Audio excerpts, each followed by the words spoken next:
அவ பெரிய தைரியசாலியா இருக்கா. எவ்ளோ பெரிய ரிஸ்க் எடுத்திருக்கா. நினைச்சு பார்க்கவே ரொம்ப பெருமையா இருக்கு.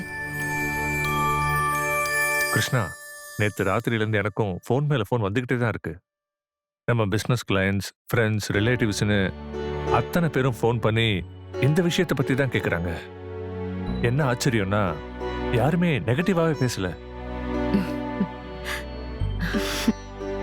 அஞ்சலிக்கு நடந்ததை பத்தி விசாரிச்சுட்டு பார்வதி செஞ்சதை தான் எல்லாரும் ரொம்ப பெருமையா பேசுறாங்க. அவங்க எங்கடா இருக்காங்க? ராத்திரி போனவங்க இன்னும் வரல. போன போடு. இருமா பண்றேன்.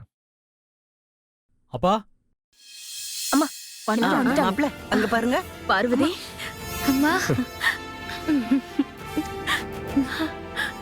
பார்வதி, மாமா, பார்வதி, நம்ம குடும்பத்தையே பெருமைப்படுத்திட்டம்மா. ஏண்டி, உனக்கு எங்க இருந்து இவ்வளவு தைரியம் வந்தது? நாங்கெல்லாம் நீ புள்ளதாச்சு பொண்ணு, மாடிப்படி பாத்து ஏறு, கிச்சன் வேலை செய்யாத, பாத்து நட, பாத்து உக்காருன்னு உன்னை ஒரு பொம்மை மாதிரி கவனிச்சுக்கிட்டு இருக்கோம். நீ என்னடானா இவ்வளவு பெரிய சம்பவத்தை அசால்ட்டா பண்ணிட்டு வந்து நிக்கிற? ஐயோ, அப்படியெல்லாம் ஒண்ணும் இல்ல பாட்டி. விட்டா எனக்கு கட் அவுட் எல்லாம் வைப்பீங்க போல. வைக்கணும் தாண்டி இருக்கேன்.